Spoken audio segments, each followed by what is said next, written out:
Լիվերպուլում մեքենան մխրճվել է չեմպիոնական տիտղոսի նվաճումը տոնող երկրպագուների ամբոխի մեջ։ Վարորդը ձերբակալվել է։ Հոսպիտալացվել է 27 մարդ, այդ թվում 4 երեխա։ Տեղի ոստիկանները բացառում են ահաբեկչության վարկածը։ Երուսաղեմում քաղաքի օկուպացիային նվիրված ամենամյա երթի ժամանակ մասնակիցները վանկարկել են մահ արաբներին եւ հակաիսլամական կարգախոսներ։ Իսրայելցիները նաեւ գրոհել են ՄԱԿ-ի Պաղեստինի փախստականների օգնության եւ աշխատանքների գործակալության շեյխ Զարա թաղամասում գտնվող գլխավոր գրասենյակը։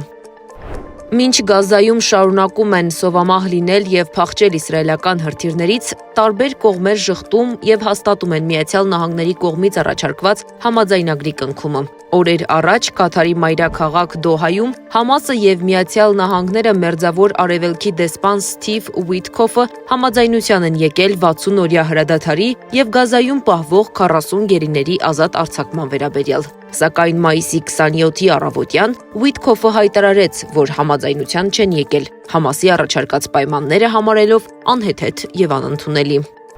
Ամերիկյան մանրածախ առևտրի հսկաներ Walmart-ը, Adidas-ը եւ Best Buy-ը այն ընկերությունների թվում են, որոնք պատրաստվում են բարձրացնել իրենց ապրանքների գները, քանի որ ԱՄՆ-ի նախագահ Դոնալդ Թրամփի կողմից չինական ներմուծման վրա սահմանված բազային մաքսատուրքերը շարունակում են ճնշում գործադրել նահանգների ներմուծման ծախսերի վրա։ Դոնալդ Թրամփը հայտարարել է ավելի քան 100 երկրից, այդ թվում Չինաստանից ներմուծվող ապրանքների վրա խիստ մաքսատուրքերի սահմանման մասին։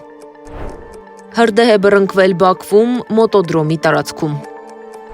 Ռուսաստանի նախագահ Վլադիմիր Պուտինը երկուշաբթի երեկոյան Կրեմլում ընդունել է Մոսկվայում գտնվող Թուրքիայի արտգործնախարար Հական Ֆիդանին։ Բանակցությունների գլխավոր թեման կլինի երկկողմ հարաբերությունների քննարկումը։ Իհարկե, ուկրաինական հարցի շուրջ կարծիքների փոխանակումը նույնպես պարտադիր կլինի, հայտարարել է Ռուսաստանի Դաշնության նախագահի մամուլի խոսնակ Դմիտրի Պեսկովը։ Ռումինիայի խորհրդարանում ընդդիմադիր պատգամավորները մեջքով են կանգնել նախագահին երթմնակալության ժամանակ։